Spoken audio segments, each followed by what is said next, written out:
Hello, everyone, and welcome back to Rivet and Kit. So, this is a bit of a short part because we need to do the rest of the arena challenges, and going into the next level would take too much time to just add on to this. So, Well. it is what it is. Arena challenges like this have been a part of the Ratchet series since I want to say Ratchet 2. I want to say two as well, yeah. Well, it's just kind of a fun side mode in any game that has a fleshed out combat feature to just have a mode where you can do a lot of combat. You know, it's common in a lot of RPGs, it's common in a lot of action games, adventure games. It's just like if you make the arenas fun and the combat is fun, then it's usually a pretty compelling mode. Yeah. I'd say it fits Ratchet and Clank fairly well because of the amount of, weapon shenanigans you can pull off with the various stuff. In fact, Deadlocked is basically just arena mode, but like with way more stuff in it. And it turned out pretty great for what it was. But if it's done wrong, this stuff can feel really lazy. And no, for sure. That's a problem that often happens with a lot of these arena modes. And again, like, notice how I said, like, oh, if they make the arenas well and stuff like that, because that often doesn't happen. A lot of the times it's a square ring, and there's not much going on, and then it's just really boring. I mean, on top of that, besides the rewards themselves for beating them, you do get to keep all the XP gained from using weapons in this mode, so... Yeah. Yeah, that's a good place. It is useful to just beef up your weapons. Good place I think to another grind problem if you want to do that. Another problem is I feel like a lot of them go on for too long. Like, I love Paper Mario, but I've always felt like the Pit of 100 Trials was too much. Like, a little bit too long. Well, there's an arena mode, and then there's an RPG gauntlet survival mode where you have to do so many challenges in a row. And I feel like those are two different questions, because, like, these arena modes are generally pick-up-and-play bite-sized things, right? Yeah, and... You play against 3 or 4 waves, and then, like, you call it a day. You might pick up Ratchet and Clank for 20 minutes just to go through one arena mode that you've already completed 3 times, because you feel like blasting some bitches. You know? These stupid robot alien things with spiked hands? What are these things? I don't know.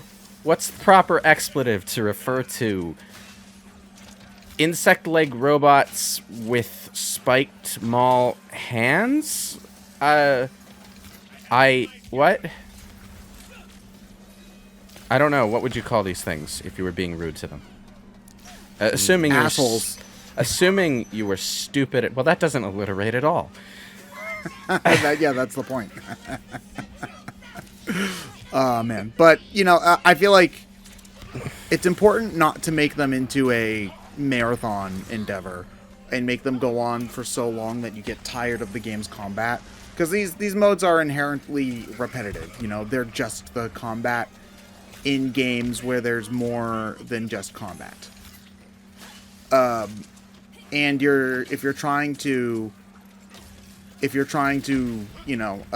have it be like, a fast-paced change of pace, then yeah, that works. But, like, the worst offender is, to me, Super Paper Mario's Pit of 100 Trials, because that's not really an RPG. That's action RPG at best.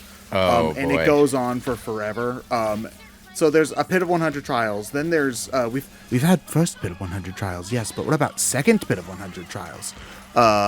What? And then you have to do the second Pit of 100 Trials again, because when you get to floor 99 the first time, the game's like, nah, brah, you didn't beat me yet. What? Oh, God. Yeah. Oh, so in Super Paper Mario, there's Flip Side and Flop Side, right? Flip Side has a Pit of 100 Trials, and Flop Side has a Pit of 100 Trials. And when you do Flop Side's Pit of 100 Trials, it will bring you to... you can get all the way to floor 99 on your first run, but then the game will say, oh, sorry, your princess is in another castle. Go forth rapidly, make rapid progress, and then you have to do it again before you can actually beat the secret boss at the end. Why? And because it's dumb, and I don't even remember what the reward is. It's not worth it. What is the reward for beating the second pit of 100 trials? I know the one for beating the first pit's good. For beating the flip side pit, you get the pixel that lets you run 3 times faster. Like, that's a legitimately good reward. But the flopside pit reward, I remember, sucks ass and isn't worth it at all. And, you know, depending on what game you're talking about, having a long arena challenge of that nature can still be fun. Like, I'm thinking Bloody Palace in Devil May Cry. That's always great. And it's always fun to, like, you really want to get to the end because the final boss of those things is always, like, the best, biggest, baddest, toughest thing in the game. Like, I think in Devil May Cry 4, the final boss is, like, the hardest version of Dante. That sort of thing. But, like, you need combat mechanics that support that kind of playtime. Otherwise, it just winds up feeling monotonous. I don't think even Ratchet and Clank quite reaches the level where it can sustain itself over that kind of marathon. I remember That's partially why the game tiers off the arena challenges, so you can only do like 5 earlier, and then now we can do the second 5, and so on. Yeah. That's definitely the case with Super Paper Mario, though, where the combat's just jumping on people. It's not that exciting. So when you're dealing with something that's just not that interesting, you then just it's just like, no thanks. When you have something that long and the combat's not interesting, what's the point, you know? So, I have to ask something about Rivet, to be honest. Like, if she has this history of always being the loser in her conflicts with Dr. Nefarious, or Emperor Nefarious, rather, how come she's such a positive character? She hasn't let it get her down. I don't know. Also, she hasn't been super positive a lot of the time.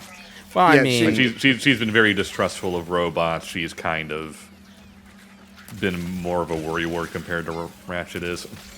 I guess so. It seems more of a fake it till you make it kind of approach. It's just that she seemed like she's at least been able to maintain a cheery facade.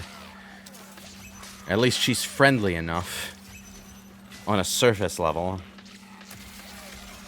I don't know. I guess maybe if I'd been playing the game personally, I'd have had a more, like, fleshed out view of who she is as a character.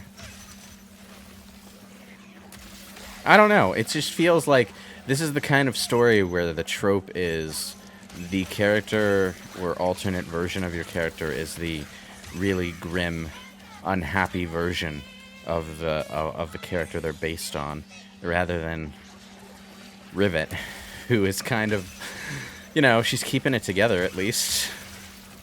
Well, I mean, there's a lot to be said about having something that you're, like, having a goal and being determined about it, you know?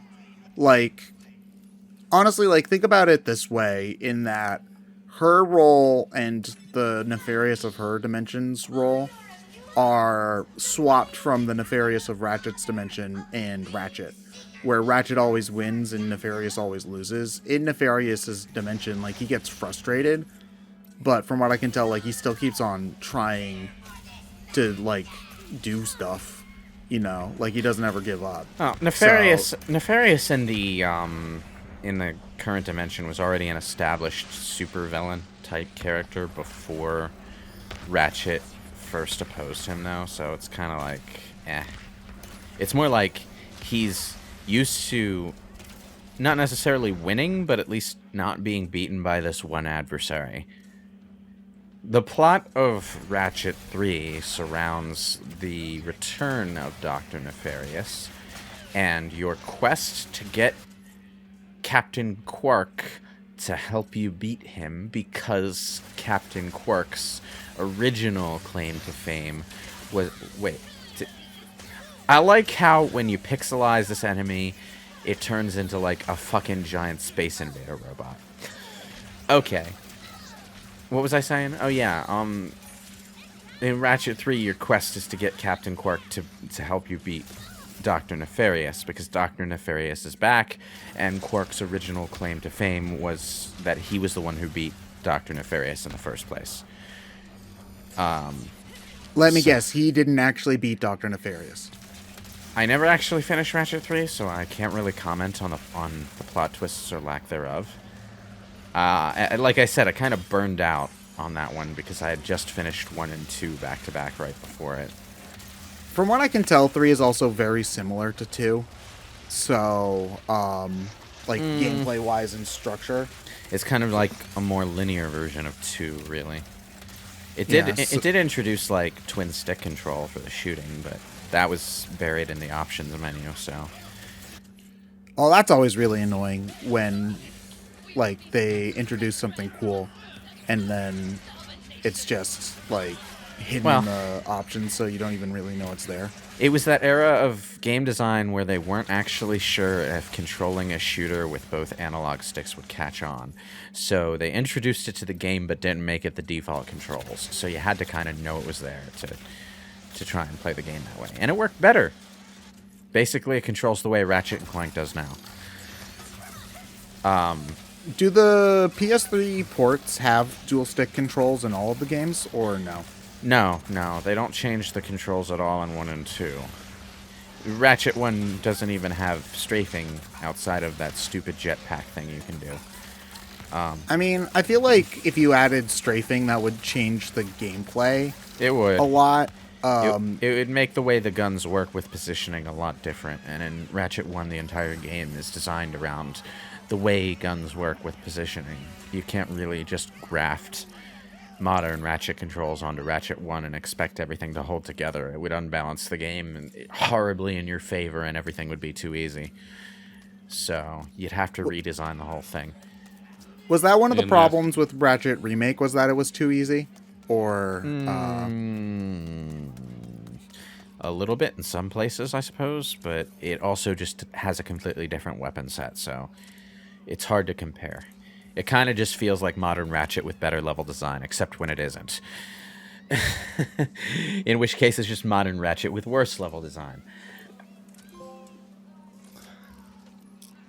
It's kind of weird. Like, all the levels that are remade have, like, really good level design because they were really good levels in their original form. But then all the levels that are new are lazy hallway simulators, so it goes back and forth between feeling like it could kind of be an improvement on modern Ratchet and feeling like it's definitely a step down.